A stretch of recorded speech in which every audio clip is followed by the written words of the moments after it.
启明，这个月的工资2000。爸，你这个月迟到了3次，按公司规定。婉婉，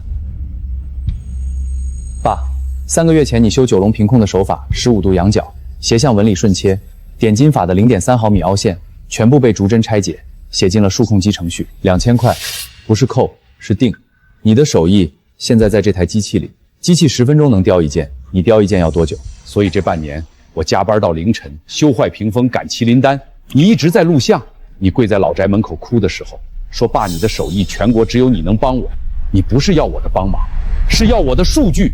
爸，时代变了，你这双手是很厉害，但你的手只有一双，机器可以一直雕，24小时不停。你的价值从稀缺变成了可复制，2000块是市场给你的定价。那分红呢？5成利润。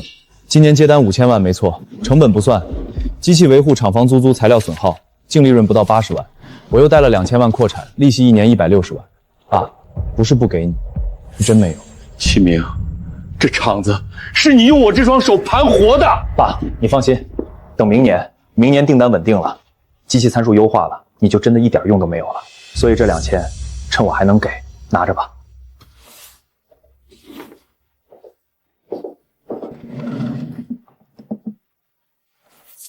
价值128万的新车下手到。老公，他知道他那2000块的工资，连这车的一个轮毂都买不起吗？他知道又怎样？他那双手雕一辈子木头也雕不出4个轮子。明年他的5成利润还是亏损。这厂子是我的，机器是我的，数据是我的，他就是个参数来源，用完了。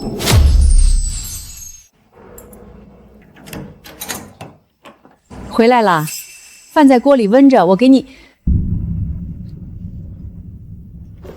老头子，你怎么了？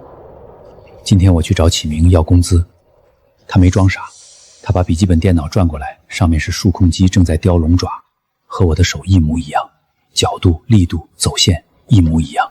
他一直在录像，我每次修东西，每次加班到凌晨，全录下来了。工程师把我的手拆成参数，写进机器程序里。他跟我说，机器10分钟能雕一件，我雕一件要多久？2000块不是扣，是定。我的手艺现在在机器里，我这个人在他眼里用完了。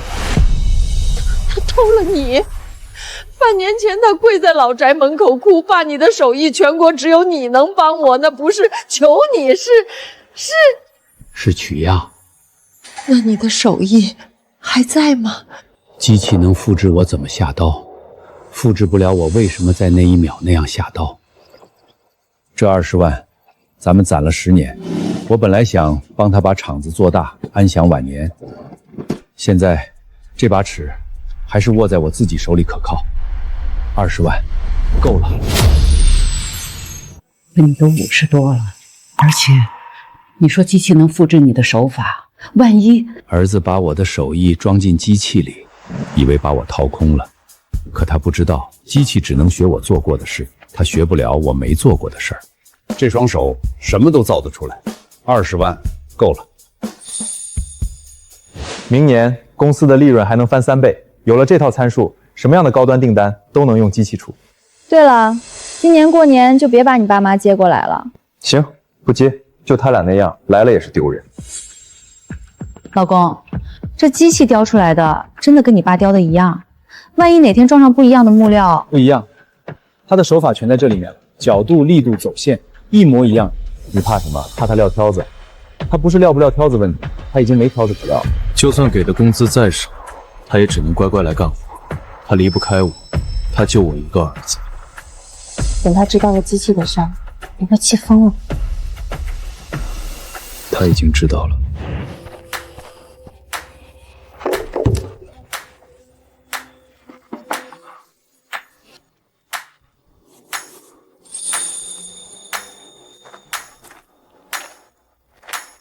文木石料，这小子天生吃这碗饭的。这是什么笋？燕尾笋，黄花梨，而且是老料，油性还没跑，闻着有蜜香。大叔，你这手艺不像是市场里摆摊的。你叫什么名字？父母做什么的？我叫周野，父母早逝，现在一个人在市场打零工。一天能挣多少？不知道，老板给多少拿多少。你愿意跟我学真手艺吗？大叔，你不会是骗子吧？你雕了一个普通的燕尾隼就想收我为徒？普通？你再仔细看看，就是普通的燕尾隼啊，没什么特别的。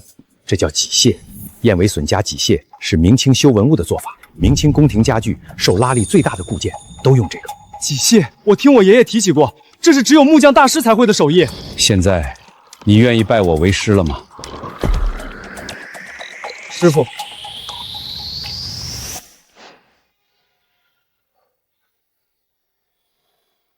我们陈氏榫某7代单传，现在我收你为陈氏榫某第8代传人。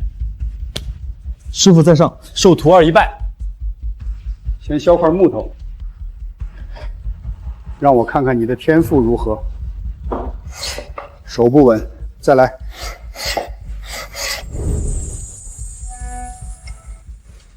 合格。老伙计，你老婆将你准备重出江湖的事情告诉我了，现在我手里有个活，不知道你敢不敢接呀？老孙，我的手艺你是知道了，不管是修复文物还是雕刻珍宝，都是国内顶尖水平，你就别卖关子了。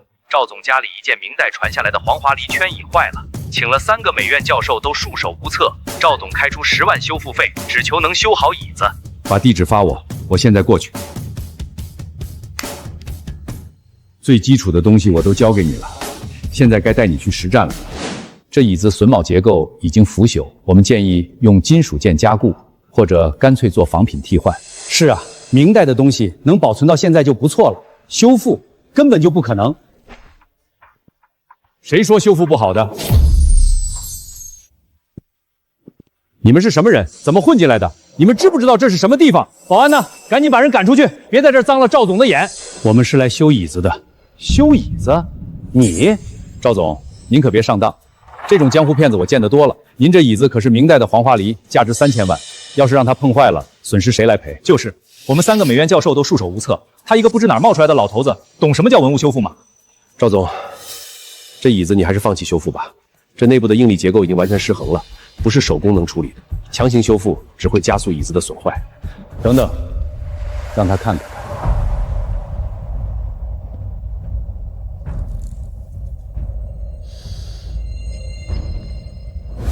这椅子不是因为腐朽才损坏的，是之前被人用胶水粘过，胶水老化收缩，把原本的榫头撑裂了。如果改用金属件加固，这个凳子3天之内必散架。那它还能修好吗？我能修，而且还能让它比原来还结实。好大的口气，当场修！这椅子可是明代的，榫卯腐朽，结构损坏，我们3个专家都想不到办法。你刚看了一眼，就敢说自己能当场修好？你觉得我们像傻子吗？赵总，我要是修不好，就赔您一把新的黄花梨圈椅。吹牛也要有个限度，把你买了都赔不起这把椅子。而且这椅子我们研究了3天，X 光、CT 扫描全做了，你凭什么认为自己比机器还厉害？这位老师 ，X 光能看见骨头，看不到胶；机器能扫描密度，闻不到30年前的化学味儿。机器再厉害，它不跟木头说话。看好了，这是蒸解法，能无损拆解旧胶。先用刻刀沿裂缝精准划开，刀锋要贴着旧胶层走，不能伤到原生木纤维。故弄玄虚，等他把椅子修坏，看他怎么收场。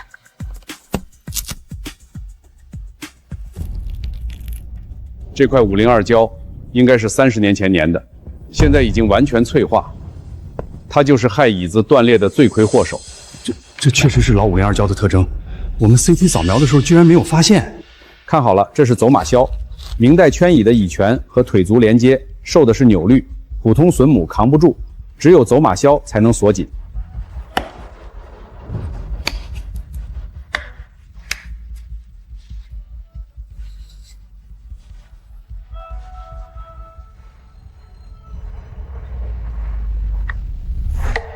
鱼壁胶，古人叫镳胶，取自鱼壁，熬炼7期49天。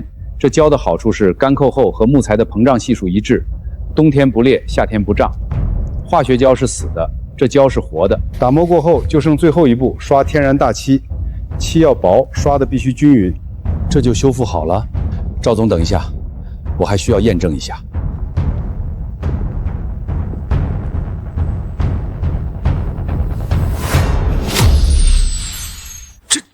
怎么可能？这把椅子真的被修复好了？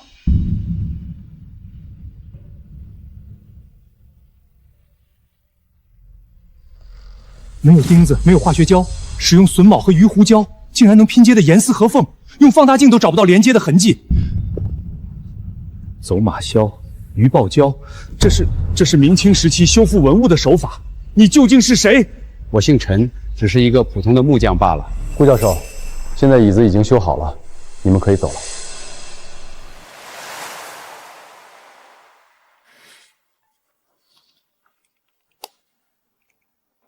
陈师傅，我给您50万，聘请您当我的专用木匠，年薪5000万，跟我去京城，专门替我维修藏品。师傅，5000万，可你不是说手艺不是一个人的？赵总，这椅子不是我修的，是他自己活过来的。木头有木头的命，我只是帮他续了一口气而已。陈师傅，您这是什么意思？是觉得50万不够？我再加钱我就收10万，材料费2万，手工费8万，这是市场价，我不能坏了规矩。为什么？年薪5000万，就算是京城的顶级修复师，也没这么高的工资。我修东西不是为了钱，我陈守卓这辈子就剩这点手艺了，卖给了你一个人就传不下去了。陈师傅，陈师傅，既然你想将手艺传承下去，不妨和我合作如何？你想怎么合作？我出钱，你出手艺，咱们合伙开一间工坊，你占60%，我只出钱，绝不插手技术。只要你点头，我们现在就签合同。好，但我有个条件，工坊里手艺第一，利润第2，成交。陈师傅，您放心，我虽然是个商人，但最敬重的就是有真本事的人。老头子，这是哪儿来的？修那把明代全椅的工钱10万还不止。赵世昌要和我合伙开一间工坊，他出钱，我出手艺，我占60%，他占40%。老头子，你说的都是真的？当然真的，我都想好了，等店开起来就接精品木雕和文物修复的活，机器碰不了的咱们碰。师娘，今天咱们得好好庆祝庆祝。临个摆件，我爸人呢？这都初8了，还一个都没雕出来吗？陈总，陈师傅从初1开始就一直没来，他竟然真敢撂挑子不干。您好，您拨打的电话暂时无人接听。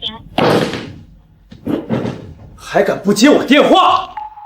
走，我们去找他！爸，谁让你旷工的？麒麟摆件的订单堆了40多张，你那套参数机器是能雕，但这是第一批客户，人家点名要看大师手工，你倒好一个都没雕，你想让我赔违约金是不是？爸，按照公司规定，无故旷工，你这个月的工资可是要全部扣光的。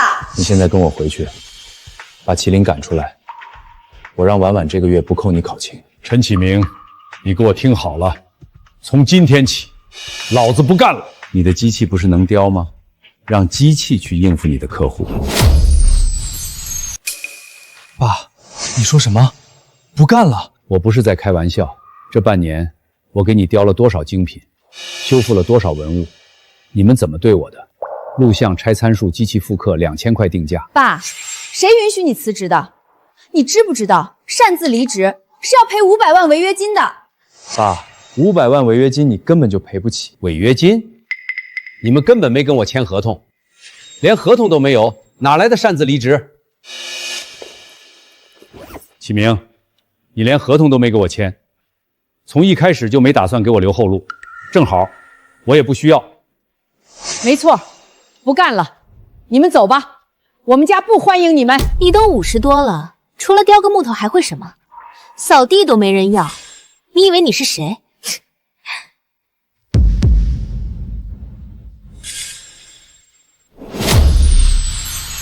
这是谁？他叫周野，我的徒弟。这年头还有人拜一个木匠为师，小子，你脑子被门夹了吧？学个破木雕，以后连西北风都喝不上。师傅对你们这么好，你们年底就给师傅发2000工资，你们还是不是人？你一个外人，也想插手我们的家事？他不是外人，周野不仅是我徒弟，他是我陈守卓的衣钵传人，陈氏榫卯第8代。衣钵传人，爸，陈氏榫木7代单传。你传给一个外人，你把祖宗的规矩破了。你眼里祖宗的规矩值多少钱？2000还是128万的新车？我不会跟你们走的，你们回去吧。行，爸，你有骨气，我倒要看看你一个50多岁的老头，出去能混出什么名堂？等你在外面碰了壁，可别哭着回来求我们。爸，你太冲动了，外面不像家里，没人会惯着你。我们辛苦了半辈子，到头来竟然养出来头白眼狼。师傅，他们太过分了。陈师傅，工坊的装修已经收尾了，你什么时候过来看看？赵总，我现在就带徒弟过去。好，对了，我让几个朋友放出风声，说京城来了一位真正的存宝大师，现在已经有客户找上门了。赵总，工坊还没正式开业就有客户了。陈师傅，你修那把明代圈仪的时候，3个美院教授可都看着呢。这圈子就这么大，加上我的可以宣传，关于你的消息早就传开了。妈，您就放心吧，他就我一个儿子，他还得等着我给他养老呢。就算给的工资再少，他最后还是会乖乖回来的。就是爸妈，你们放心，他除了雕木头什么都不会，谁要他？等他在外面吃了苦头，肯定会回来求启明的。启明，我告诉你，开这个厂子，我们苏家可是出了不少钱。你爸想分5成利润，简直在做梦。他要是回来求你们，1分钱都别多给。爸，你以为你能硬到什么时候？等你在外面混不下去，跪着回来求我的时候，我会让你知道这厂子到底是谁说了算。陈总，最近圈子里都在传，有位陈师傅修好了明代黄花梨圈椅，3个美院教授都束手无策。据说那位陈师傅就是您父亲。是的，我爸手艺确实好，老一辈的手艺人嘛，手工精细。但说实话，老派思路跟不上时代，一件一件手工雕，产量上不去，成本下不来。那精工牧场现在的生产模式是现代化，我们把我爸40年的手工技法全部数据化，角度、力度、走线写进了数控机程序。现在一件精品雕件，机器10分钟就能出，效率是手工的几10倍。你看这个龙眼，微凸球面0.3毫米凹陷，和我爸的手工一模一样，但这是机器出的，这才是手艺的未来。陈总，那您现在方便透露一下，您和您父亲在精工牧场各自的身份是？外界有些说法，我爸是厂里的技术顾问，至于我，精工牧场的第8代传人。陈师傅，你可算来了，看看这地方还满意吗？赵总费心了。陈师傅客气了，跟着陈师傅好好学，以后前途无量。赵总好，陈师傅，这就是给你介绍的客户，钱总，做房地产生意的。陈师傅，久仰大名。赵总跟我提了您修复明代圈椅的事儿，3个美院教授都束手无策，您当场就给修好了。我今天来是想请您看看这件东西。这件鼻眼是我爷爷的遗物，传了3代了。之前不小心磕了一下，缺了这么一块，我找了好几个师傅看，有的说要打钉子固定，有的说要灌化学胶填补，还有的说这缺口太小，铜料难找，修不好，建议我做个仿品替换。可这是我爷爷的遗物啊，仿品再像，也不是原来那个了。陈师傅，您有把握修好吗？妈，您就放心吧，他就我一个儿子，他还得等着我给他养老呢。就算给的工资再少，他最后还是会乖乖回来的。就是爸妈，你们放心，他除了雕木头什么都不会，谁要他？等他在外面吃了苦头，肯定会回来求启明的。启明，我告诉你，开这个厂子，我们苏家可是出了不少钱。你爸想分5成利润，简直在做梦。他要是回来求你们，1分钱都别多给。爸，你以为你能硬到什么时候？等你在外面混不下去，跪着回来求我的时候，我会让你知道这厂子到底是谁说了算。陈总，最近圈子里都在传，有位陈师傅修好了明代黄花梨圈椅，3个美院教授都束手无策。据说那位陈师傅就是您父亲。是的，我爸手艺确实好，老一辈的手艺人嘛，手工精细。但说实话，老派思路跟不上时代，一件一件手工雕，产量上不去，成本下不来。那精工牧场现在的生产模式是现代化，我们把我爸40年的手工技法全部数据化，角度、力度、走线写进了数控机程序。现在一件精品雕件，机器10分钟就能出，效率是手工的几10倍。你看这个龙眼，微凸球面0.3毫米凹陷，和我爸的手工一模一样，但这是机器出的，这才是手艺的未来。陈总，那您现在方便透露一下，您和您父亲在精工牧场各自的身份是？外界有些说法，我爸是厂里的技术顾问，至于我，精工牧场的第8代传人。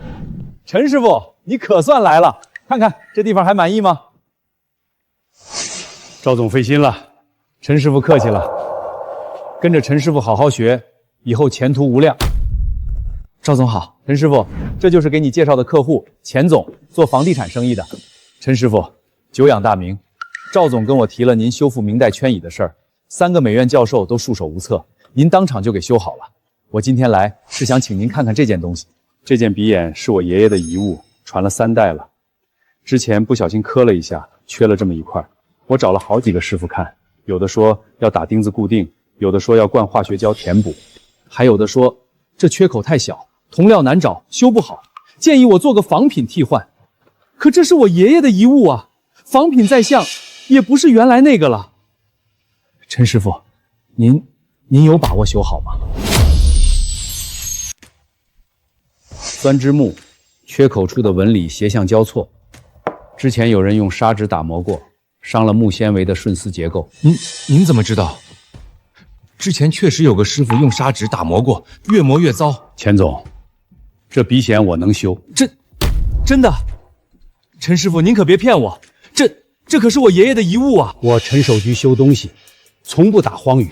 师傅，要不让我试试吧？您教我的那些手法，我都记着呢。小野，这一单我亲自来，你知道为什么吗？因为这一单不是普通的修补，这是咱们木心堂打响名声的第一站。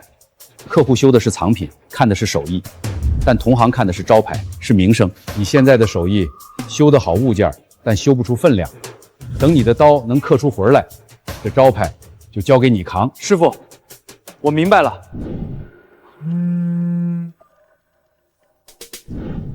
李总，麒麟摆件的事儿你放心就好，一切都在按计划推进。陈总，我再三确认一下，还有2天就是交货日期了，你们能不能按时做出来？李总，你这是在质疑我们工厂的实力。我厂子用的是国外进口的5轴数控雕刻机，业内顶配，效率比人工高10倍，精度更是没得说。别说1批麒麟摆件，就是10批，我也能按时交货。李总，你2天后要是见不到货，我赔你5倍违约金。好，陈总，我就信你一次。2天后下午5点见不到货，违约金7000万。7000万？哼，不过是几个小玩意儿，我的机器1天就能雕出来。老公真厉害。对了，你爸。什么？精雕车间全停了？老公，厂里出事了，精雕订单全部做不出来，机器雕的麒麟摆件全是废品。我爸呢？他没回去上班吗？没有，他根本没回去。没用的东西，都干什么吃的？没有他一个老东西，我的厂子就转不动了。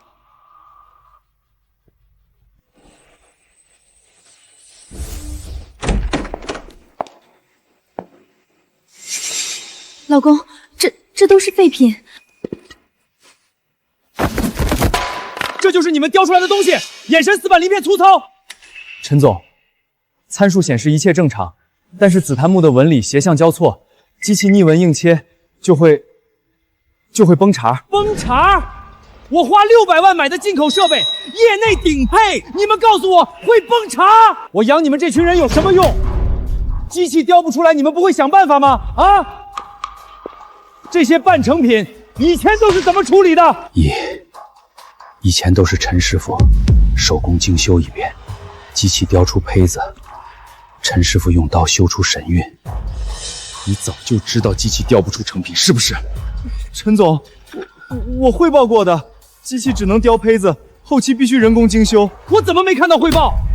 你这种明知有问题却藏着掖着等着看我笑话的人，还留在这干什么？滚！立刻给我滚！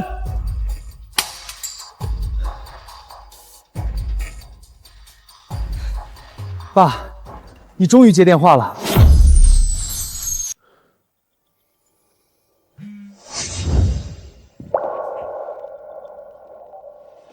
喂，爸，你终于接电话了，厂里出大事了，你快回来！那些机器雕出来的都是废品，客户2天后就要货了，你赶紧回来给我修。陈先生，我师傅正在专心修补，不能被打扰，请你不要再打电话了。算个什么东西？一个野徒弟也敢跟我这么说话？把手机给我爸，让他马上来厂里上班，这是命令。谁的电话？骚扰电话。师傅，您继续。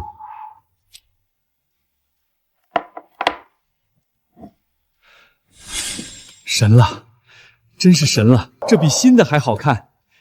陈师傅，您这手艺，我服了。陈师傅，我回去就给您做宣传，让圈子里所有人都知道，京城来了位真正的榫卯大师。以后我所有的藏品修复都只找您。钱总客气了，木心堂手艺第一，利润第二。反了，都反了！一个野徒弟也敢挂我电话！陈总，不好了！又怎么了？订麒麟摆件的李总派代表来厂里参观了，现在就在公司门口。婉婉，你去我爸家里找他，无论如何把他给我带回来。人在呢，带我去见他。张秘书，欢迎欢迎。陈总，李总派我先来验货，麒麟摆件的进度怎么样了？张秘书，你放心，一切都在按计划推进。这批麒麟宝剑用的可都是德国进口的5轴数控雕刻机，业内顶配。陈总，这就是你说的业内顶配雕出来的东西？这是调试阶段的样品，不算数。陈总，你不要告诉我放在展示区的这就是成品。李总花的可是手工精雕的价钱，结果你给我们机器雕的残字品。张秘书，机器雕刻是未来的趋势，效率高，成本低，而且整个京城只有我陈启明的厂子能接得了李总对精度要求这么高的单子。李总要是不跟我们合作，2天内可根本找不到第2家能接手的。陈总，李总说了，2天后下午5点见不到合格的成品，违约金7000万。都怪那个老东西。家里就你一个人啊？那老东西呢？你来干什么？我来干什么？我来告诉你们，想回去上班，就到工厂去求我们。他现在有工作，比在你们那边好10000倍。有工作？他这个年纪谁还敢要他？让我猜猜，他该不会出去捡废品去了吧？告诉你男人，明天上午6点之前，他要是不到厂里来，这辈子就别想再踏进工厂一步。只有那个老太婆一个人在家。我问她人去哪儿了，你猜那老太婆怎么说？说她现在有工作，比在我们厂里好10000倍。工作？就她那把年纪，除了雕几块破木头还会什么？我看啊，顶多就是去哪个工地搬搬砖，或者去街上捡捡废品。妈还说什么有工作，不过是死要面子罢了。老公，你说他会不会真的去别的木工厂上班了？不可能，他今年都56了，哪个厂子愿意要一个半截入土的老头？可是厂里那边麒麟摆件的订单2天后就要交货了。放心，那老东西就我一个儿子，他不靠我靠谁？他现在就是在跟我赌气，想逼我加工资。等他在外面四处碰壁，吃不上饭了，自然会乖乖滚回来求我。到时候我连2000块都不给他，就给他1500，看他干不干。老公，还是你有办法，他就得好好治治他的臭毛病。等着吧，最迟明天他就得回来跪着求我。张秘书，牧场那边的情况你都看清楚了？李总，情况不容乐观。我亲自去他们的雕刻车间看了，满地都是废品，根本达不到您要求的工艺标准。陈启明当初跟我签合同的时候是怎么说的？他说他们厂有全国顶尖的手工雕刻师，能保证每一件都是艺术品级别的。结果呢，给我用机器雕残次品。他还跟我吹嘘，说整个京城只有他能接这个精度的单子，威胁我们2天内找不到第2家。7000万的违约金，就算他陈启明赔不起，我李建华也丢不起这个人。2天后下午5点见不到货，我的港城厅开货就要推迟，损失的不是钱，是信誉。张秘书，你马上在京城范围内寻找其他能接这个单子的工坊或工匠，不管大小，只要有真本事，价格好商量。明白，李总，我这就去办。2天，只有2天。祖传笔洗，磕碰缺角多年，今日终得圆满修复。感谢木心堂陈守拙大师妙手回春，浑然天成。木心堂，陈守拙。李总，稀客啊，怎么想起给我打电话了？老钱，你朋友圈发的那个笔洗是真的？那个什么木心堂的陈师傅手艺真有那么神？老李，我什么时候在收藏上打过眼？这陈师傅那可是真正的榫卯大师。我那个有缺口笔洗被他修补之后，根本就看不到修复痕迹。老钱，不瞒你说，我这边有一批麒麟摆件的高精度订单，原镇的厂子出了大问题，2天后就要交货。这个陈师傅能不能做这种活？老李，虽然我没见过他雕刻东西，但他修补比起的时候，手比机器都精准。我感觉他的雕刻手艺也肯定不一般。你把木心堂的地址给我，我派人去看看。张秘书，马上来我办公室。李总，您找我？你看看这个，钱穆也推荐的木心堂陈守卓大师，我刚才打听过了，这人手艺通天。你去这个木心堂看看这个陈师傅能不能接我们的麒麟标件订单。明白？我这就去。记住，时间只有2天。如果他能接，原材料工钱，一切条件好谈。但如果他也不行，我们这次就真的栽了。李总放心，我一定把这件事办妥。陈守卓，希望你不要让我失望。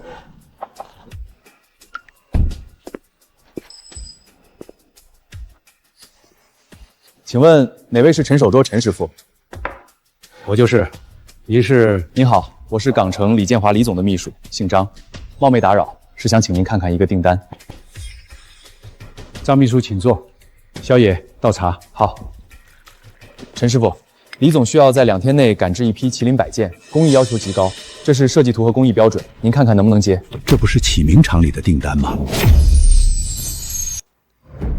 张秘书，这活我能做。真的吗，陈师傅？小野，去把那块紫檀料搬出来。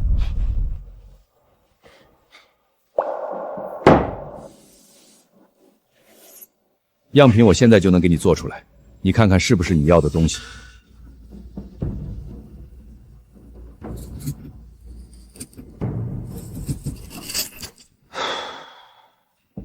张秘书，请看。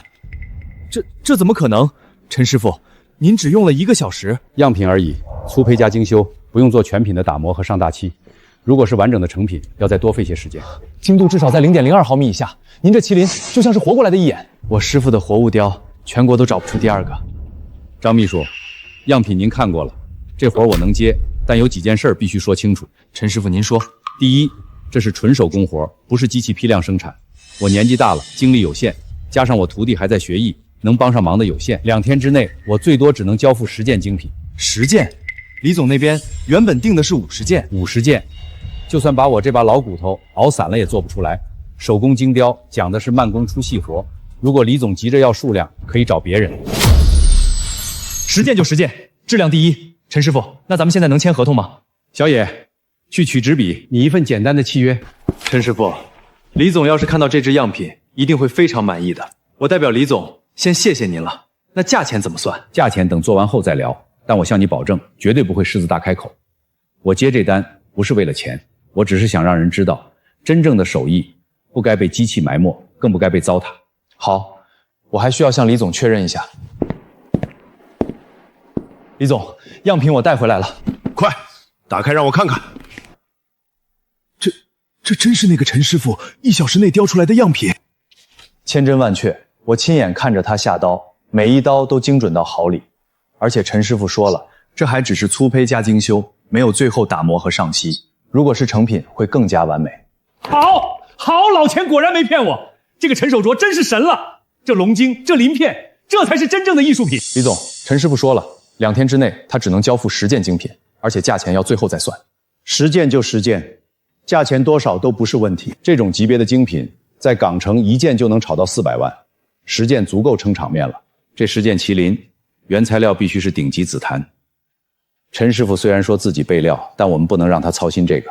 你马上联系木材供应商，给陈师傅送一批最好的紫檀。明白，我这就去办。陈守卓，这次要是能顺利交货，我就欠你一个大人情了。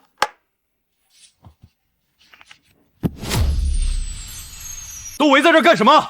不用干活吗？陈总，你今天必须给我们个说法，再这样下去，别说麒麟摆件交不了货，我们下个月的工资都发不出来。陈总，咱们厂子以前能接到高端订单，全靠陈师傅手工精修。现在陈师傅不在了，机器就是个摆设，你得给我们一个交代，这厂子还开不开了？交代？我给你们交代，我花600万买的德国进口机器，你们这群人不会用，还好意思跟我要交代？机器雕不出来，你们不会用手修吗？啊！我养你们这群人干什么吃的？陈总，我们倒是想修，可我们没那个手艺。这厂子从开办到现在，所有高端订单的精修环节都是陈师傅一个人完成的。你身为陈师傅的儿子，自己怎么不修？你说什么？我陈启明是总经理，是老板，我管的是战略，是生意。你让我一个老板去车间雕木头，陈师傅的手艺，那可是国家顶级的。当初要不是陈师傅来厂里坐镇，这厂子早就倒闭了。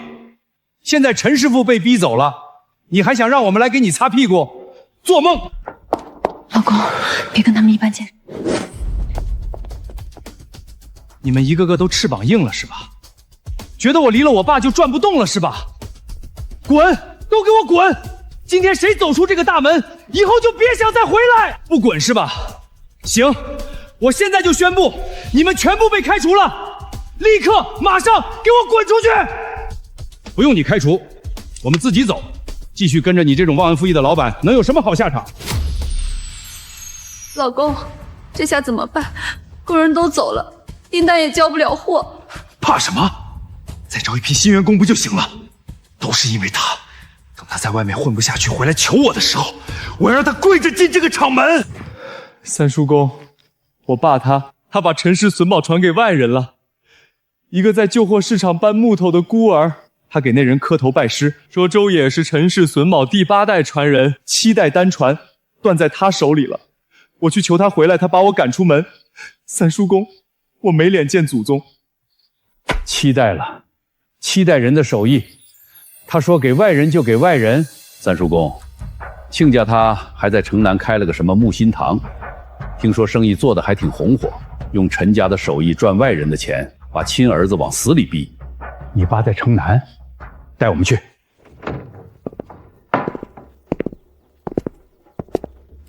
三叔公，周卓，我今年83了，你爷爷收我爹做徒弟那年，你还没出生。陈氏榫卯，7代人，只传血脉。你爹传给你的时候，你怎么跪的祖宗？三叔公，启明把我的手艺录下来，装进机器，告诉我2000块是定价。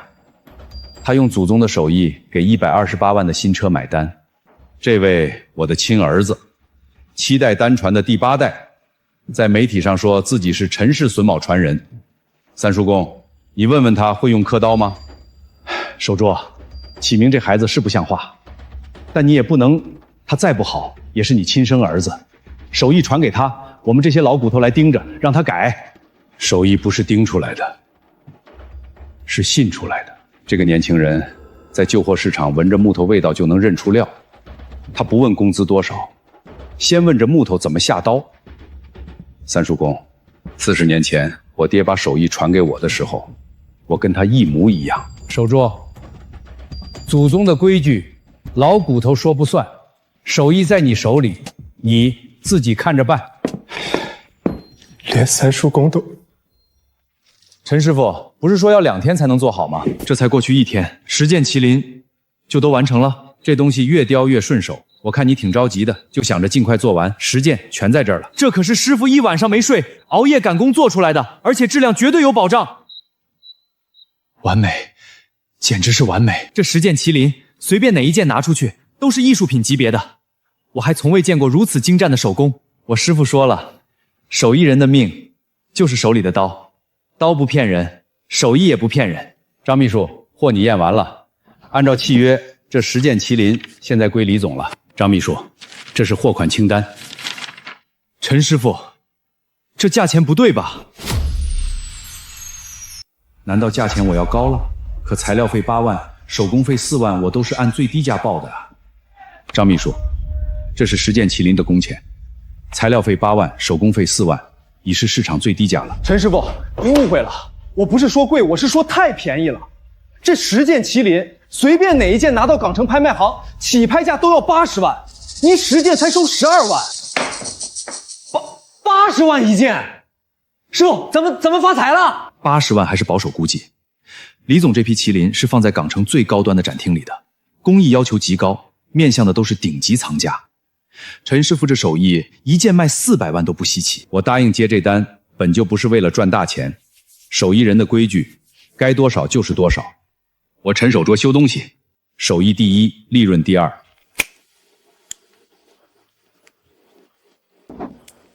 陈师傅，这500万您必须收下。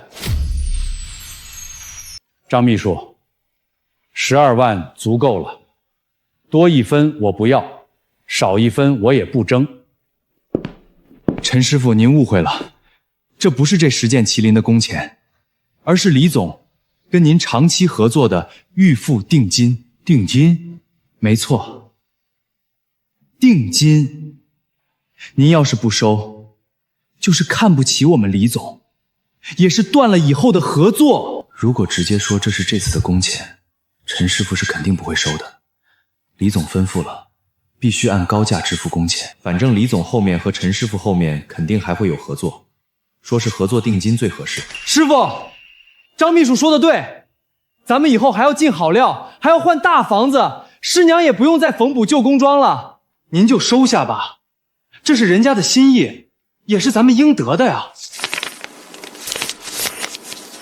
好，这500万我暂且收下，但请你转告李总，我陈守卓修东西，凭的是良心和手艺。若是为了钱坏了规矩，这合作随时可断。陈师傅放心，李总最敬重的就是您这样的真君子。明天李总还要亲自来拜访您，那咱们就说定了。师傅，500万，咱们有钱了，你和师娘不用再挤在旧房子里了，可以住大房子了。小野，钱到手了，但心不能飘。这钱是木心堂的启动金，更是咱们手艺人的底气，不是拿来炫耀的。去，把支票收好，锁进抽屉里，别声张。是，师傅，我这就去。启明，这都下午3点了，我的黄花梨砚台呢？你昨天不是跟我今天肯定能拿到手？我要拿去送人的，耽误了大事，你担得起吗？就是，启明，你那个死鬼老爸到底怎么回事？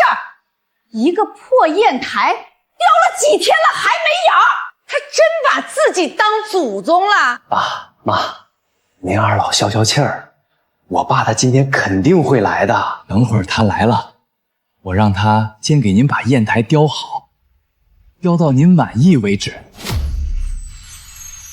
老公，要我说，你爸就是给脸不要脸。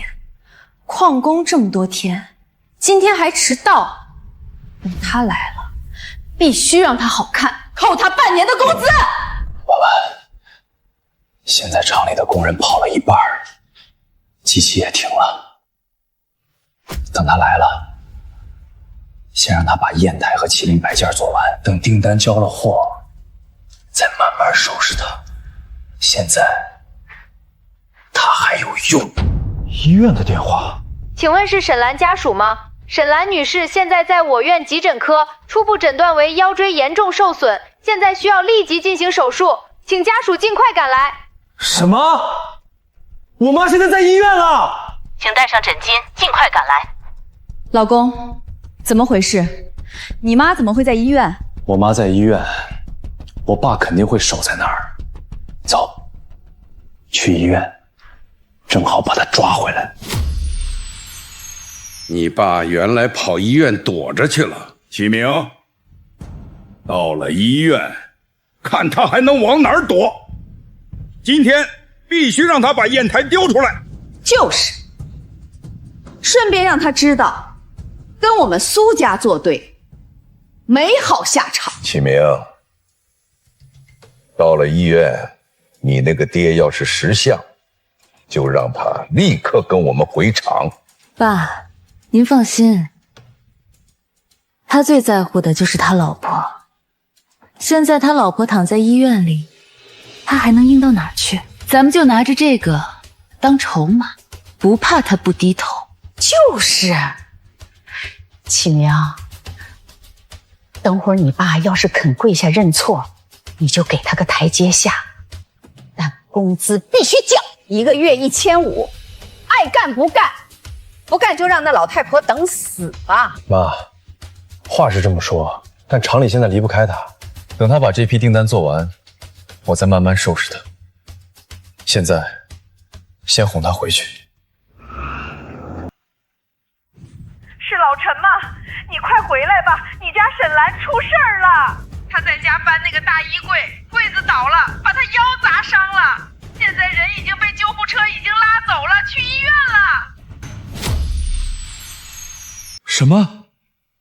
沈兰她怎么样了？医生说腰伤得很重，可能要手术。你快带钱来吧。师傅，怎么了？你师娘在家搬衣柜，被砸伤了腰，在医院。师娘她一个人在家搬衣柜，那衣柜多重啊？她肯定是想收拾东西搬到咱们这边来。她那个腰本来就有旧疾，都怪我这几天只顾着店里，没回家看她。小野，去抽屉把张秘书给的支票拿上，我们现在就去医院。是，师傅。医生，我妈怎么样了？病人腰椎严重受损，伴有旧疾复发，必须尽快手术。先去交30万押金，然后办理住院手续。手术费加后续治疗康复费用，大概需要150万左右。150万，这俩人真会给自己找事。不过正好，我爸他肯定拿不出这么多钱，我就等着他求我给这老太婆治病。150万？你们医院抢钱啊？不就是腰伤了吗？病人的腰椎有旧伤，这次外力撞击导致椎体受损，手术难度高，风险大。你们做家属的，要是想省钱，可以转院，但出了事，我们不负责任。医生，你别跟他一般见识，我们治，一定治。要做手术就赶快去窗口缴费。你可算来了，爸，你终于来了。我妈为了你，把腰都累断了。你这几天去哪儿了呀？爸，急着进去干嘛？咱们先把话说清楚。你旷工这么多天，启明还没跟你算账呢。嘿呦，启明，你爸这是从哪个垃圾堆爬出来的？这一身臭汗加木屑，怎么好意思来医院的？让开，我要去看我老婆。爸，你别这么大火气。我妈的事儿是意外，谁也不想。但你这几天撂挑子不干，厂里可都快乱套了。守住，启明这孩子孝顺，一直替你说好话。虽然你旷工这么多天，严重违反了厂规，但看在你是启明亲爹的份上，我们就不跟你计较了。就是，启明说了，只要你肯回厂里上班，以前的事一笔勾销。我们还愿意给你最后一次机会。说完了，说完就让开。那批麒麟摆件，还有岳父的黄花梨砚台，可都在等着你呢。你带着徒弟一起回厂也行，我给你涨点工资，1个月3000，年底我再给你补点奖金。陈启明，你疯了吧？还给他涨？先哄他回去。3000，陈启明，你当初跪在老宅门口求我来厂里的时候，说的是1个月8万，年底50%利润分红。现在你给我3000，爸，厂子今年真的很困难，能开出3000已经是我最大的诚意了。你看，我连你这个徒弟都答应收下了，你还有什么不满意的？谁要跟你回那个破厂子？我师傅现在有工作。陈启明，我是不会跟你回工厂的，不是钱的问题，是你这个人良心坏了。3000块，你还是留着给你的好岳父买砚台吧。陈守拙，你别给脸不要脸！你以为你是谁？一个50多岁的木匠，除了雕几块破木头，你还有什么本事？出去扫大街都没人要你。就是，启明，要我说，他就是在外面混得太惨了，没脸回厂。你看他那徒弟，穿得破破烂烂的，师徒俩怕是连饭都吃不上吧？你嘴巴放干净点儿。怎么，一个野徒弟也敢对我妈吼？启明，这就是你爸教出来的好徒弟，没大没小。爸，你跟我回厂，我给你4000，不，5000。等这批订单交了货，我给你分红，真的，我发誓。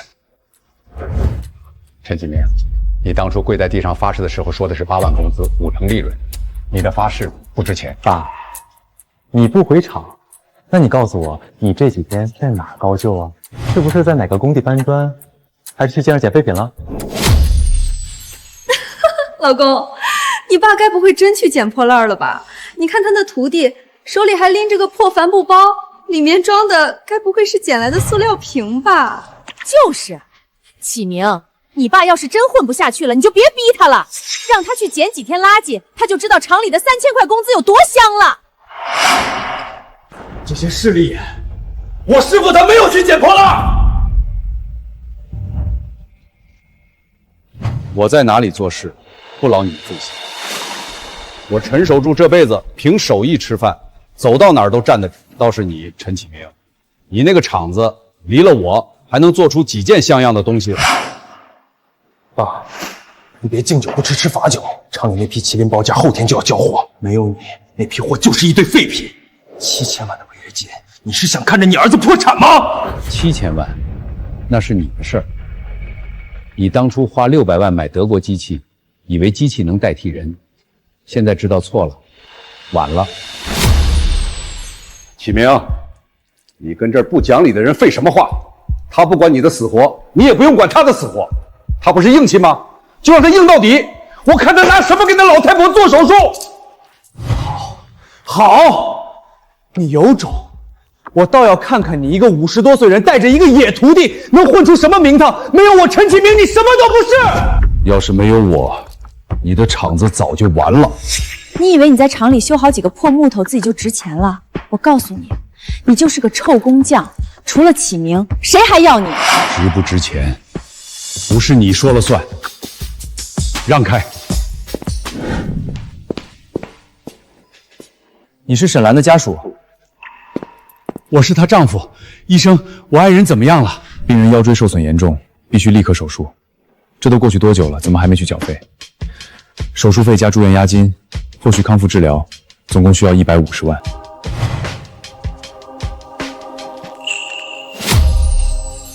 医生，我是他儿子，这钱我们马上缴。那就动作快点，拖久了，病人下肢可能面临永久性损伤。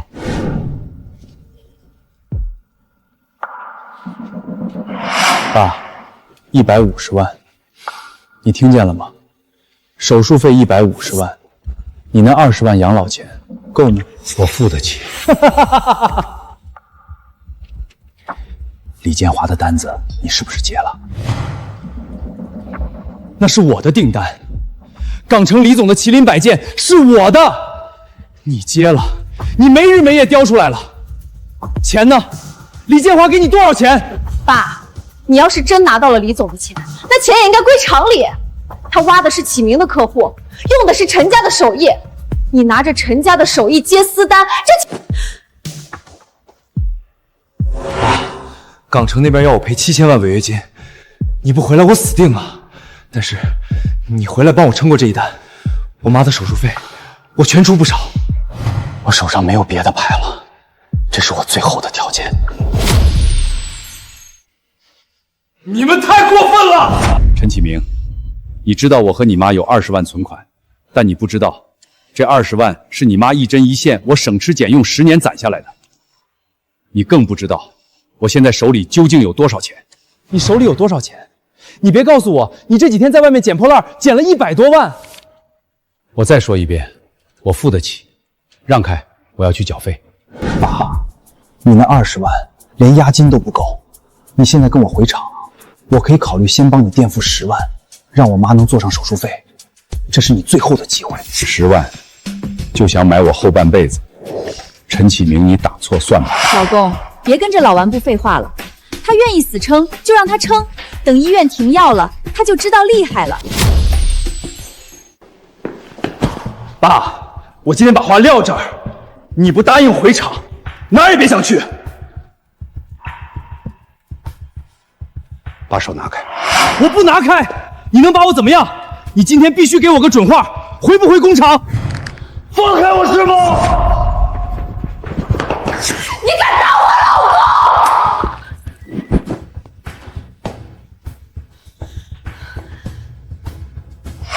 守贞，你养的徒弟还敢动手打人，你还有没有家教？启明是你亲儿子，你让他打你儿子？老东西，你今天要不给个说法，我苏女人跟你没完！陈启明，我最后说一次，我不回场，不是因为钱，是因为你这个人不配当我儿子。我可是你亲儿子，怎么你还想在这打我不成？松手！你快给我松手！我雕了40年木头，手上的力气不是用来打人的。但你要再敢拦我，别怪我不客气。这没良心的人！我师父这辈子最后悔的事儿，就是生了你这么个没良心的儿子！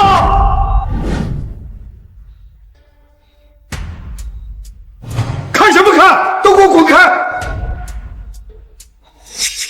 好，爸，你不是付得起医药费吗？我倒要看看，你那20万砸进医院之后还剩什么。等你交不出后续治疗费，被医院赶出去的时候，别跪着来求我。爸，启明说的是实话，你现在回头还来得及。等你那20花花光了，你和妈就等着睡大街吧。我最后劝你一句，别为了面子毁了里子。启明是你亲儿子，你跟他作对能得到什么好？就是，老东西，你就等着后悔吧。小野，走，先去看你师娘。让他装，我看他能装到什么时候。李建华的单子他接了又怎样？他的钱总有花完的一天。港城违约金我拖得住，拖不住。他是我爸，他总不能看着我死。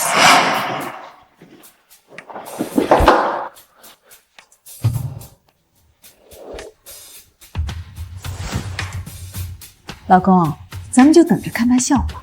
爸，您放心，他除了厂子没有别的去处。等他穷得连饭都吃不上的时候，他会哭着回来求我的。到时候别说3000、1000他都干。启明，你有这个信心就好，但那个砚台你得想办法，不能耽误了我的事儿。爸，我保证在您送人之前雕好。老公，他哪来的150万？李建华再大方也不可能给他那么多，他肯定走之前偷了厂里的工具出去卖。回去查查库存。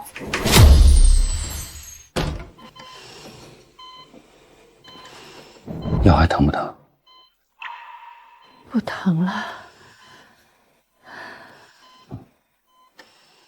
老头子，我这腰是不是要动手术？医生说要好多钱。师娘，您别担心，师傅他有钱。小野，别骗师娘了，手术费要是不够，咱就不治了，回家养着。老婆，你放100个心。我陈守坚这辈子什么时候让你为钱发过愁？你安心做手术，其他的交给我。老头子，我听你的。你呀，就是太要强了。我都跟你说了，等那边安顿好了，就接你过去住大房子。你倒好，一个人在家搬什么衣柜？我想着把咱们要换洗衣服收拾收拾，早点搬过去。谁知道我又给你添乱了。老婆，你人没事比什么都强，你在这等着，我现在就去缴费。师傅，您真要一次性全交？交，1分不少。你师娘的手术不能拖。急诊科沈兰，手术费加住院押金150万，我一次性缴清。大爷，您这是张500万的支票，先划150万，剩下的存入医院的预存账户，作为后续的治疗费用。好的，您稍等。这老头是谁呀？500万的支票，看着像个老木匠，现在木匠这么有钱。大爷，150万已入账，剩余350万已存入预存账户，您收好回支。是。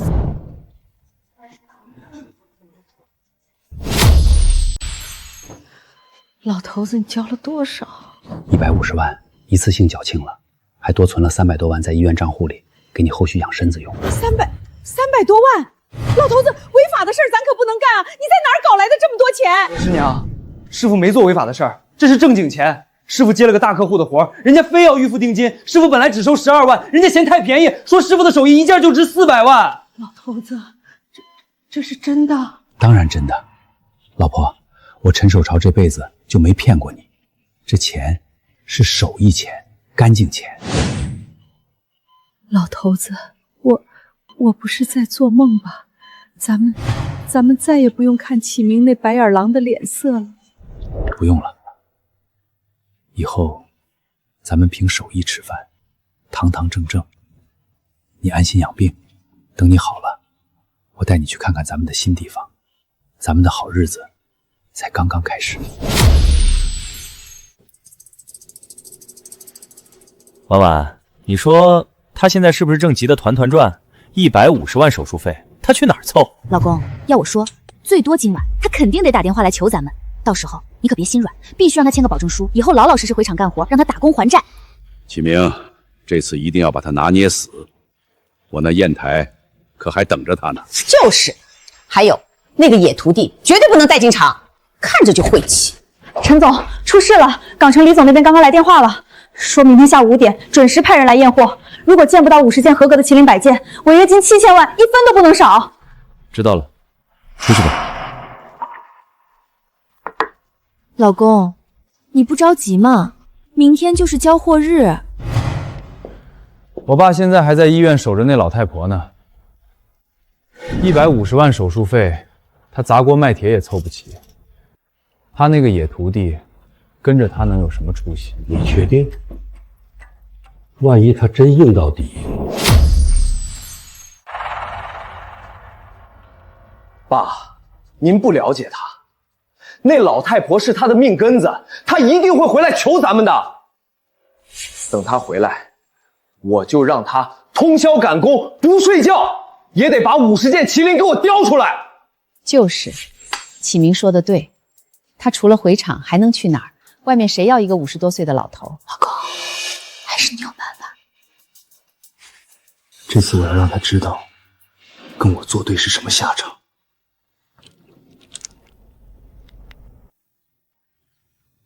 老头子，我这是做完手术了吗？手术很成功，医生说你恢复的比预期要好。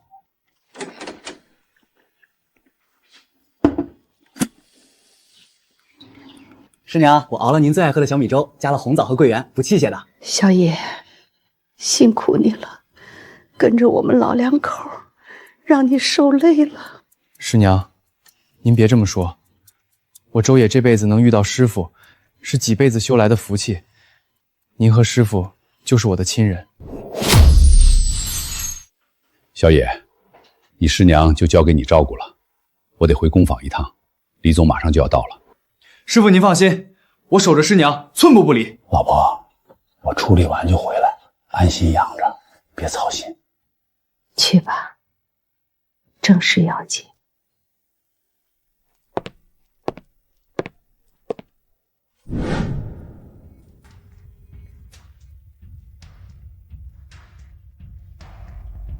老公，爸怎么还没打电话来？按理说医院应该催交手术费了。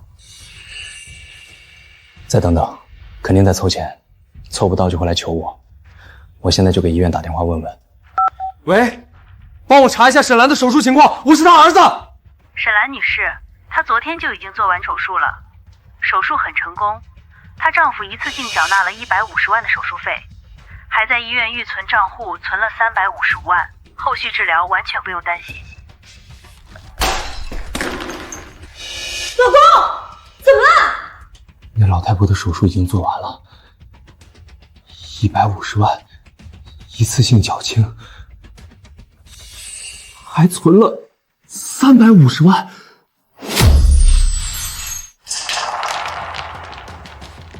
350万，他从哪弄来的这么多钱？你是不是有什么事儿瞒着我们？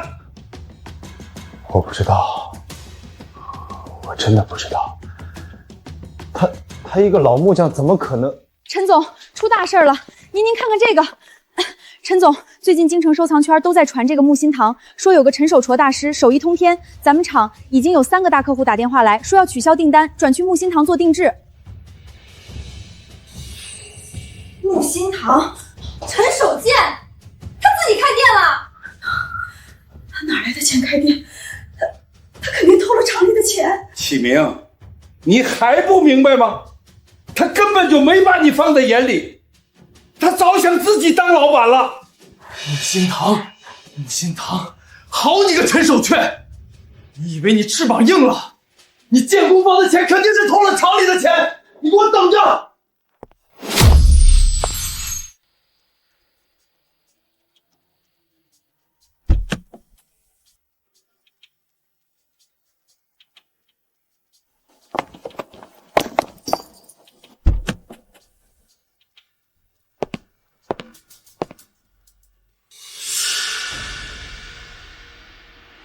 木心堂，他还真敢背着我开店！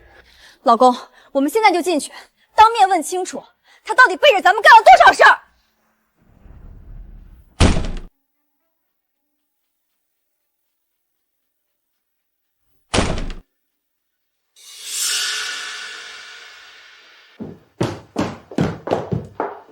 爸，你竟然背着我在外面开店，你这不是诚心和自己儿子抢生意吗？你眼里还有没有我这个儿子？爸，我们真是小看你了，藏得够深的啊！背着启明偷偷摸摸当上老板了。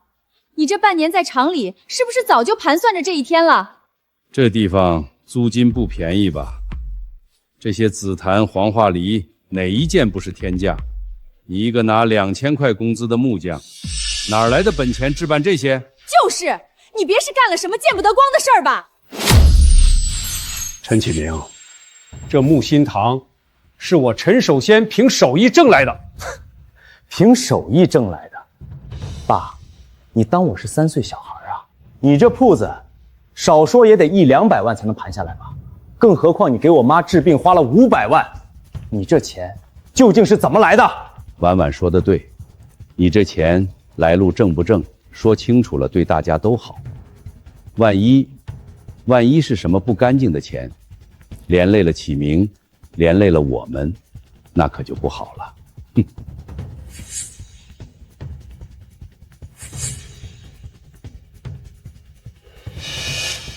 我的钱从哪儿来是我的事儿，你们今天来不是来和我谈生意的，也不是来关心我的，有话直说，有屁快放！好，你不说是吧？那我就替你说，你见着木心堂的钱，肯定是偷了厂里的钱。爸，你真是好算计啊！在厂里装老实，背地里偷钱开店，你这是在犯罪！启明，这种手脚不干净的人就该进大牢，让他知道偷苏家的钱是什么下场。爸，我最后给你一次机会，告诉我钱从哪儿来的，是不是偷了厂里的？承认了，跟我回去，继续跟着我干，我还能念在父子情分上，饶你一次。我再说一遍，这木心堂是我凭手艺挣的，我没有拿厂里1分钱。我陈守坚这辈子站得直，坐得正，不怕查。这可是你自找的，等检察官到了，你这个店可就开不下去了，是吗？想查陈师傅的店，经过我同意了吗？赵总，您怎么来了？老公，他是谁啊？你对他这么客气干嘛？这可是京城收藏圈的顶级富豪赵世昌赵总，同时他还是京城第一集团赵氏集团的老板。我怎么来了？木心堂是我出钱投资的，我不来这儿，该去哪里啊？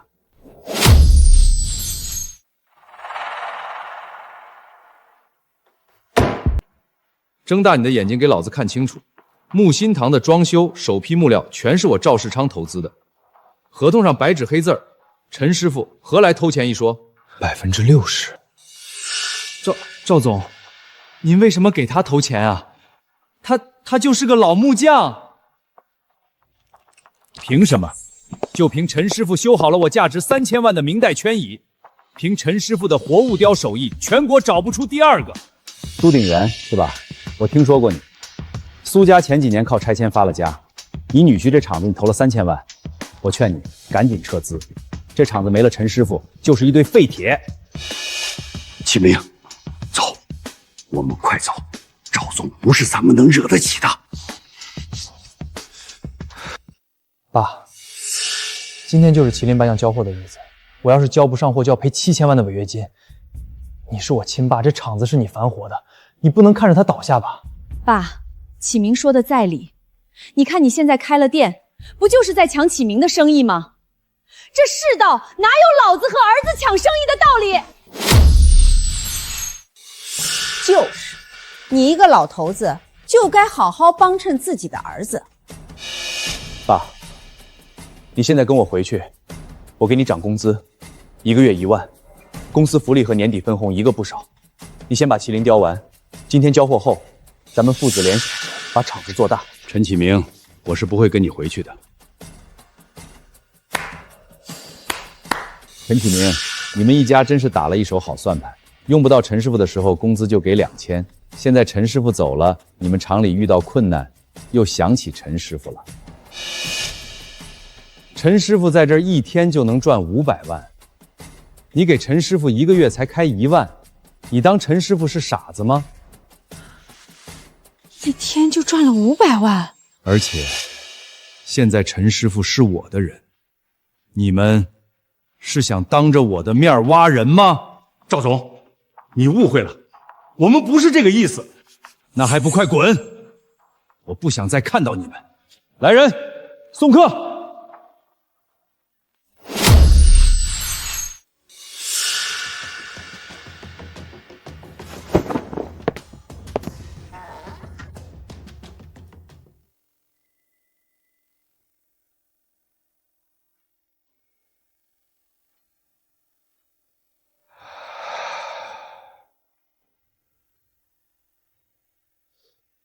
赵总，多谢解围。陈师傅客气了。嫂子情况怎么样？多谢赵总挂心，手术很成功，休养些时日就能下床。倒是赵总，你今天怎么有时间来这边了？李总昨天派人调查了木心堂的底细，知道是我投资的，特意给我打了电话，让我一起作陪。他说要跟您谈一笔大生意。哦，那李总还要多久能到？应该快了。陈师傅，你要是太累，今天可以不见，我跟李总解释，改日再约。没事儿，生意是生意，人情是人情。李总远道而来，我陈守坚不能失礼。陈师傅，你这份定力，我赵世昌佩服。李总一路辛苦。老赵，你藏得够深啊！这么一位大师，你居然藏着不告诉我。陈师傅，我可是慕名而来啊！那10件麒麟让我大开眼界。李总，里面请。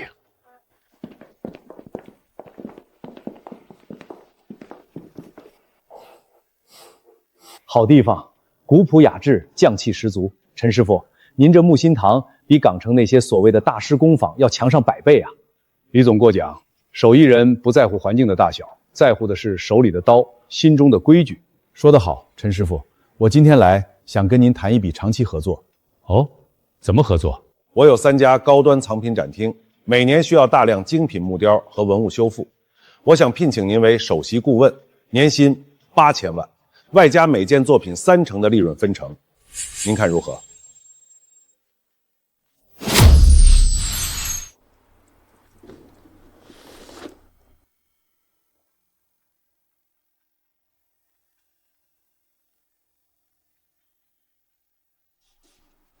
李总，您的诚意我陈守卓心领了，但8000万年薪我受之有愧。我修东西凭的是手艺和良心，不是为了一口价把自己卖断。人是高人。那您说怎么合作？我可以跟您长期合作，但不做您的专属工匠。木心堂接谁的活由我说了算，价钱按市价，该是多少是多少，不多收也不少要。另外我有一个条件，陈师傅但说以防。我有个徒弟是陈氏榫卯第8代传人，以后木心堂的日常订单由他主刀，我只接精品和文物修复。您若同意，咱们就签合同。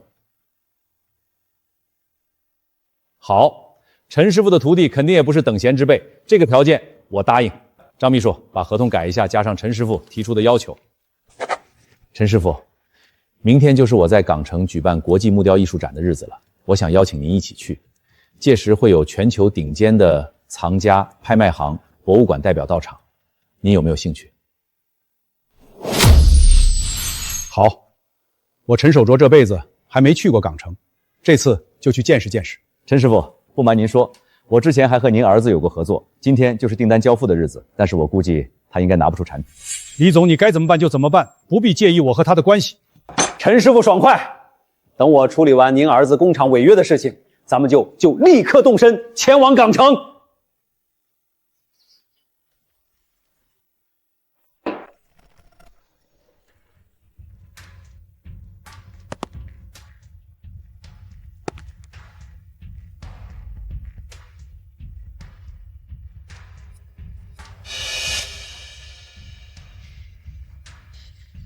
人呢？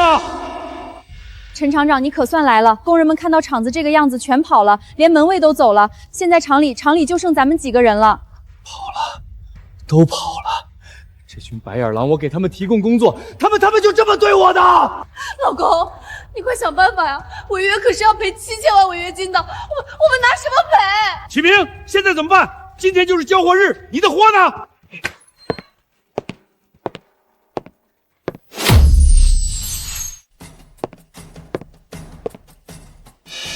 我的货，你准备好了吗？李总，您宽限几天？就几天，我一定能做出来。宽限？陈启明我都调查过了，你的厂子从陈师傅走后就没出过一件合格病，你那机器雕出来的全是废品，50件麒麟，你一件都拿不出来。准备违约金吧，7000万，1分不能少。另外，陈师傅已经答应跟我去港城参加国际木雕艺术展。你就在这里等着收法院的传票吧。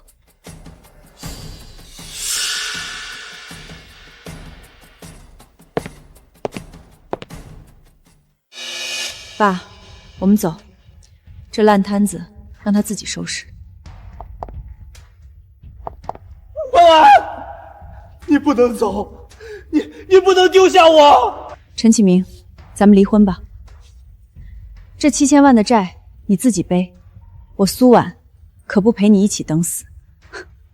陈启明，当初我们苏家投进来的3000万，限你1个月内还清，还不清，咱们法院见。哼，没用的东西，连个老头都算计不过，还想当老板，做梦！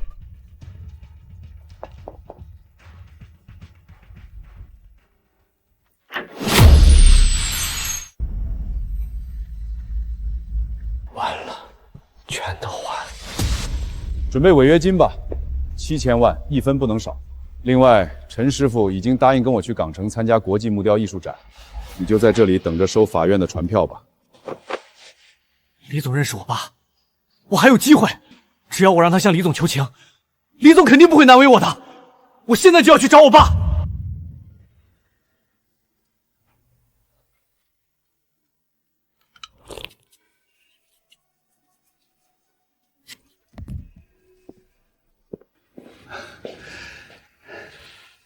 老头子，你回来了，事情办得怎么样？办妥了，李总亲自来签了长期合作协议，以后木心堂的订单不用愁了。师傅，那我岂不是可以大显身手了？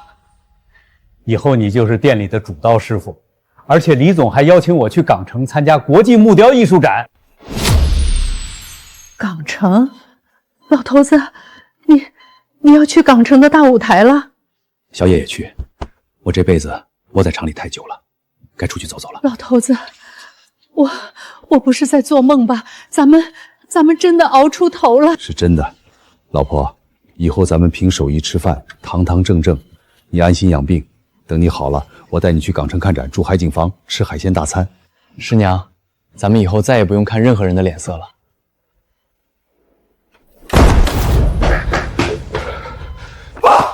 爸，我求你了，你帮帮我，7000万违约金，我还不上就要去坐牢了。你不能见死不救啊！你是我亲爸呀！你还有脸来？你当初怎么对师傅的？现在知道仇了，滚出去！你让我跟我爸说句话，我爸不会不管我的，他是我亲爸。陈启明，你起来。我不起来，你不答应帮我就一直跪在这儿。你跪在这儿也没用，7000万是你的债，不是我的。你当初背信弃义的时候，可曾想过我是你亲爸？爸，你就这么狠心？你就不怕老了没人管？你就不怕死在床上都没人送终？老了，送终？陈启明，我有周爷，他是我陈氏榫卯第8代传人，是我陈守觉的衣钵传人，他会给我养老，会给我送终。而你早就不是我儿子了。对，我师傅有我周野这辈子就是陈家的人。你这种白眼狼不配叫师傅爸！你算个什么东西？一个野徒弟也敢跟我叫板？好，你见死不救，我不会让你好过的。他怎么变成这样了？他不是变了，只是他把本来的面目露出来了。师傅，那家伙不会善罢甘休的，咱们去港城得防着他点儿。陈先生，这把尺400年的手印很美。山田先生，这把尺7代人只用它量过紫檀、黄花梨、楠木、陈氏榫卯的所有口诀、参数、温湿度数据，全在 U 盘里。你拿到这些，就等于拿到了7代人的手。陈先生，条件1000万现金加日本永居，我和我太太成交。明天展会结束后，东西交付，钱到账，但有一个条件，展会的事儿不能牵扯到我们，你的个人行为，明白？放心，展会之后，陈守拓这3个字不会再有人记。陈师傅、周师傅一路辛苦，酒店已经安排好了，海景套房，等咱们参观完展厅，就带你们去休息。有劳李总。李总，这就是港城啊，比京城还热闹。周师傅，港城可是国际大都会，明天的展会更是全球木雕界的盛事，你们师徒俩好好露一手。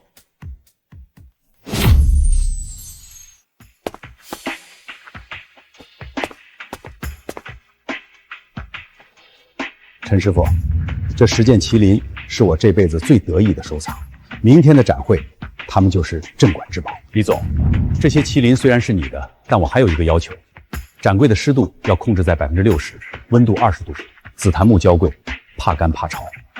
陈师傅放心，展厅的恒温恒湿系统24小时运转，绝不会有差池。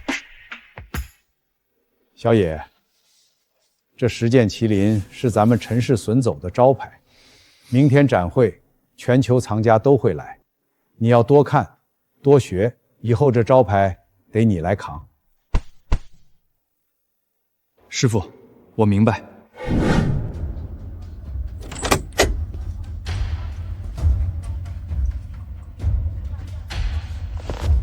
陈守卓，你以为你赢了？明天我要让你身败名裂。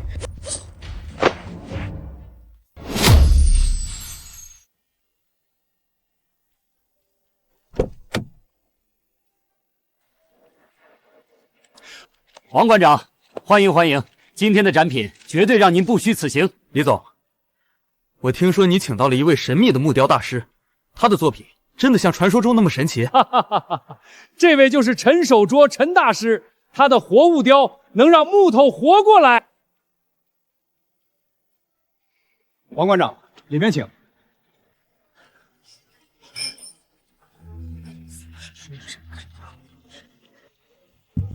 各位贵宾，欢迎莅临本次国际木雕艺术展。今天我要向大家隆重介绍来自京城的陈守尊陈大师以及他的10旗耀士。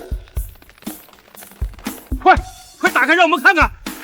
各位，请欣赏10旗耀士。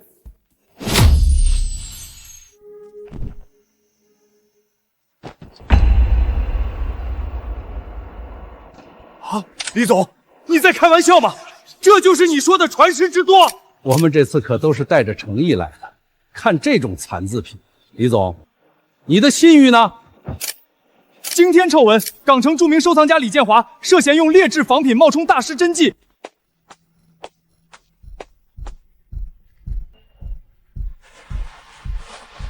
怎么回事？这根本不是陈师傅雕的，昨天我可是亲自验的货。李总，我也不知道。昨天锁住掌柜的时候还是好好的。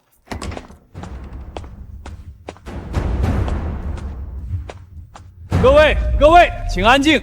今天我要揭穿一个惊天骗局。李建华口中的陈大师就是一个50多岁的老木匠，除了雕几块破木头，什么都不会。李建华花高价买这些垃圾，就是想骗你们这些外国佬。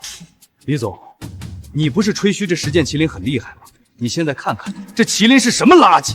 你这展厅从今天起就是全港城的笑柄。爸，你不是硬气，不是去港城风光吗？现在怎么样？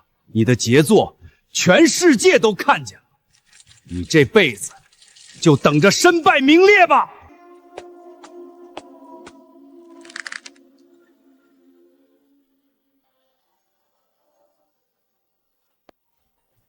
启明，你这是何必呢？各位，稍安勿躁。陈启明先生说的对，这10件确实是垃圾，但这10件垃圾不是陈师傅雕的，而是有人在展会前一天晚上买通保安，混进场馆，用这些劣质仿品换走了真正的麒麟。我们提前安装了针孔摄像头，并在展柜里设置了重量感应装置，任何触碰都会触发警报和录像。现在，请大家看一段视频。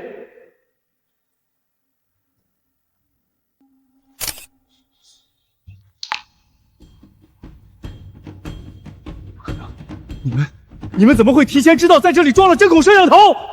陈启明，你还有什么话说？视频肯定是你们 P 的，你们在一起设局害我。视频是不是 P 的，你自己心里清楚。陈启明，你真是太让我失望。好，就算你们知道是我换的，又能怎么样？你们现在根本就拿不出真正的麒麟，这场注定还是一场笑话。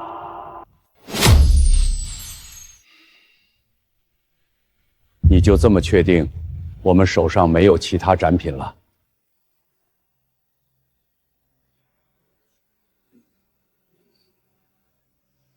李总，请。各位，现在就让我们一起见证什么是真正的17要事。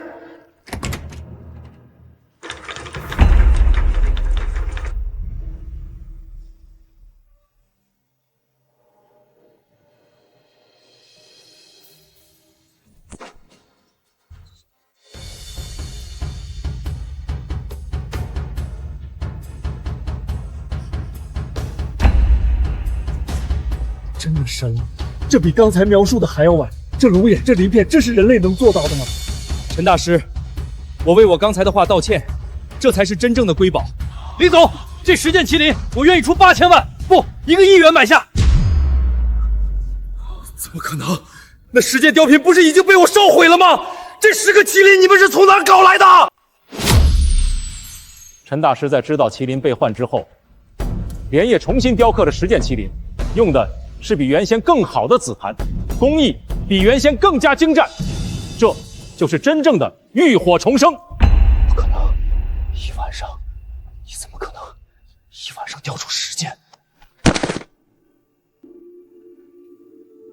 保安，请这位先生离开。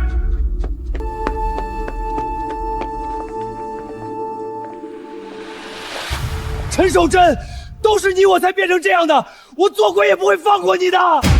各位，我雕出麒麟不是为了证明我有多厉害，是想告诉世人，真正的手艺烧不毁也砸不烂，它就在这儿，在一代又一代手艺人的心中。各位，还有一件事，我们在调查陈启明先生的过程中，发现了一件比调包更令人不齿的事情。陈启明先生将陈氏榫卯的全部技术数据，以及陈家祖传400年的张良铜尺，卖给了日本某高端家具企业，开价1000万，条件包括日本永居。幸运的是，我们在港城海关截获了这批即将出境的资料。铜尺目前下落不明，但日方企业已接到我方通报，正在配合调查。铜尺，你们找到了？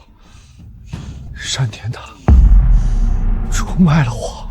那把尺，你爹用了40年，你爷爷用了50年，你太爷爷用了一辈子，你拿它换了1000万。启明，我用1晚上雕了10件麒麟，一夜没睡，不是因为我厉害，是因为那把尺不在我手上，我用的是一根新尺，比那把难100倍。李总，那把尺能追回来吗？日方已同意归还，但他们有一个条件，要您亲自去东京接。这把尺物归原主，我们的合作方陈启明先生已因涉嫌非法出售文化遗产数据被解除合同，我们深表歉意。这把尺，我爹交给我那天手放在我手上，说尺在人在。山田先生，这把尺你买不走的。小野，当着山田先生的面，用这把尺量一块日本木头。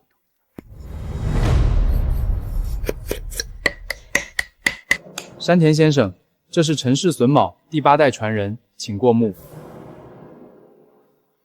受教了。这把尺用了7代人，你是第8个，不是姓陈的才能摸它，是真懂它的人。陈师傅，木心堂今年培养了12个能独立出师的徒弟，京城收藏圈都说陈氏榫卯后继有人了，手艺第一，利润第2。